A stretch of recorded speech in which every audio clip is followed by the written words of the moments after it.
Hope you're doing well. This is the second episode where we're reading Meditations by Marcus Aurelius and talking about it, talking about ideas in it, how we can use them in our lives, so you can get all cozy, get a nice cup of tea, nice cup of coffee, because it's reading time. So let's get right into it. The first quote is from book 5, and it's a little bit longer one, but it has a beautiful idea in it. So let's read it. Just as it is commonly said that Asclepius has prescribed someone horse riding, or cold baths, or walking barefoot, so we could say that the nature of the whole has prescribed him disease, disembowelment, loss, or any other such affliction.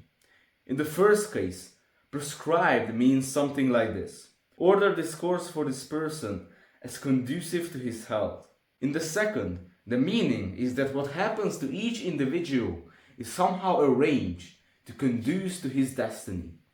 We speak of the fitness of these happenings as masons speak of the fit of square stones in walls or pyramids when they join each other in a defined relation. In the whole of things, there is one harmony, and just as all material bodies combine to make the world one body, a harmonious whole, so all combine to make destiny one harmonious cause. Even quite unsophisticated people intuit what I mean. They say fate brought this on him. Now if brought, also prescribed. So let us accept these prescriptions just as we accept those of Asclepius. Many of them too are harsh, but we welcome them in the hope of health. You should take the same view of the process and completion of the design of universal nature as you do of your own health. And so welcome all that happens to you, even if it seems rather cruel, because its purpose leads to the health of the universe and the prosperity and success of Zeus. He would not bring this on anyone if he did not also bring advantage to the whole. No more than any given natural principle brings anything inappropriate to what it governs. Now Asclepius, or however you pronounce it, is the god of medicine in Greek mythology. So you can think of him as like a doctor or something. But the main idea here is that of amor fati. The idea that comes up very frequently in Stoic philosophy, and that is amor fati translates to a love of fate, meaning accepting whatever life throws at us. And not only accepting it, but embracing it and making the best out of it. It's very simple, it's simply just that. And I really like this, that it says that just as a doctor prescribes us with some harsh things that might seem uncomfortable, like some cold baths or walking barefoot, as it says in the book, they are for our health. The doctor prescribes us so that we will become healthy. And in just the same way, life, or the nature of the whole, as Marcus wrote it, prescribes us with illness, with death, with loss, with heartbreak, with some difficulties. Because these are essential part of our destiny. These are essential part to who we are. These are the blows that carve out the man that we're supposed to be. And just in the same way as the doctor prescribes things like cold baths, they are painful, but they contribute to our health.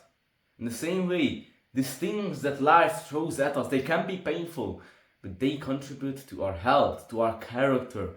They help us become a better person. And I really like this comparison where Marcus says that we speak of the fitness of these happenings as masons speak of the fit of square stones in walls or pyramids, when they join each other in defined relations. And if you didn't know, like, Marcus Aurelius was the Roman emperor, like back in the old days. He was one of the most powerful men in the world. And this is actually his journal. He kept his journal and wrote to himself these reminders, these stoic reminders, living a very disciplined life, even though he had everything that he could have wanted. So I really like this comparison that really underlines the how harmonious everything is in life. Everything is in perfect harmony, Just as everything on earth, nature, the plants, the birds, the flowers, everything combines together in a harmonious way to make this one organism called earth. Just as everything in our body, to our brain, to our heart, to our liver, to our fingers, to all the veins, all the blood pumping, all of these combine in a very harmonious way to make one organism. Just in the same way, everything that happens in your life is just in that same way harmonious. It's all perfect. Nothing is without a reason. Everything happens for a reason. Whatever the life may throw at you, it's all harmonious in the end. Now, it might not seem like that. It might seem that your life is complete chaos, that you don't even know what's happening. But let's look at our bodies. Because our bodies are very harmonious. Like everything is doing its work, keeping our bodies alive. But if we zoom in, it's complete chaos in our bodies. Like they are these bacteria fighting other things. It's complete chaos. But the moment we zoom out, you can see that everything is working in a harmonious way. So the thing might be that you're just zoomed in. You might be just way too zoomed in, and that's why it seems so chaotic. But the moment you take a step back, you might realize that it's so harmonious.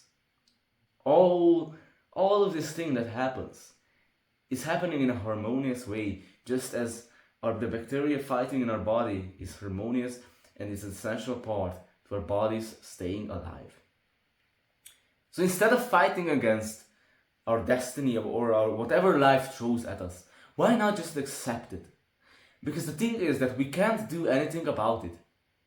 We've been dealt the cards that we've been dealt. We can't change them. We can only make the best out of them. So just as we accept the prescriptions of a doctor, even though they might be little uncomfortable, let us accept whatever life throws at us and embrace it. Because it's completely useless to try to swim against the river, to try to resist what life throws at us. So instead, why not swim with the river?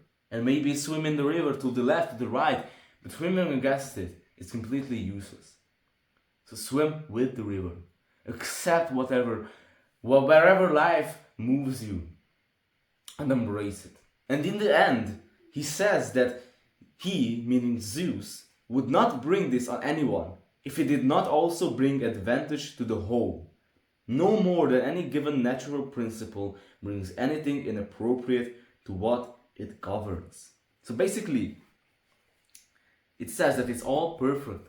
Everything that happens for a reason, and it's not inappropriate, as it says. Now here it uses the name Zeus, but you can call it whatever you want. The nature of the universe, the whole of creation, God, whatever. The unifying principle, whatever you want to call it. It wouldn't do something that doesn't benefit the whole of creation, the whole universe. As it says, it wouldn't do something inappropriate. So this basically means that whatever happens in your life is essential to your development. In the bigger picture, that's how it's supposed to be. It couldn't be any other way. So why not just accept whatever happens, embrace it, because you can't do anything about it. It's basically out of your control. The only thing that you can do is to accept it or resist it. This is basically the idea behind Amor Fati. Now this next quote is very good, especially for us, for people on self-improvement. Now I won't read it all at once as I did on the last one. I read it step by step, little by little, and discuss it as we go along the sections. So let's read it. Do not give up in disgust or impatience if you do not find action on the right principles, consolidated into a habit in all that you do. Is that how you spell it? Anyway. No, if you have taken a fall, come back again, and be glad if most of your actions are on the right side of humanity. Now it says that we should not give up or become impatient when we can't do everything right. when we fall into some bad habit, when we procrastinate, when we do something that we didn't want to do. And this is especially easy for us on self-improvement, to fall into this trap, this downhill of blaming ourselves.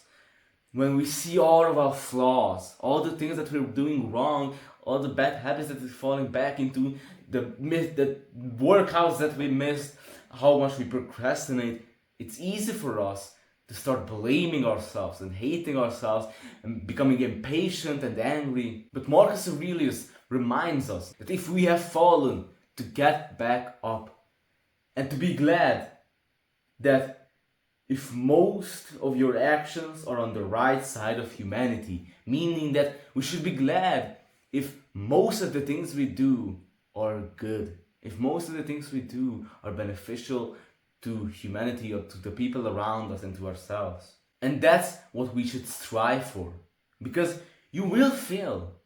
You will fall back into bad habits, you will relapse, you will miss workouts. But that's not the point. The point is not to do everything perfectly, to be a pinnacle of virtue or whatever. The point is to always get back up, always get back to stoicism, to philosophy, to self-improvement, and to have the majority of our actions good. Because we can't have everything perfect. That's not how we are. We're not completely perfect all the time. No matter what you say, you will do some mistakes. You will make some mistakes. So the point is to have the majority of the things that we do to be good and to always get back up. Now it goes on to say, and love what you return to. Do not come back to philosophy as schoolboy to tutor, but rather as a man with ophthalmia returns to his sponge and salve, or another to his poultice or lotion. In this way you will prove that obedience to reason is not a great burden, but a source of relief. It's said that we should love what we return to, that we shouldn't look at self-improvement as some grim duties that we have to do, or philosophy as some boring and hard text that we have to read. But we should look at stoicism, at philosophy, as a sanctuary, as something where we return to when we fall down, when we make a mistake. As Marcus Aurelius said, as a source of relief. And this is the rest of the quote. Remember too that philosophy wants only what your nature wants, whereas you were wanting something unnatural to you.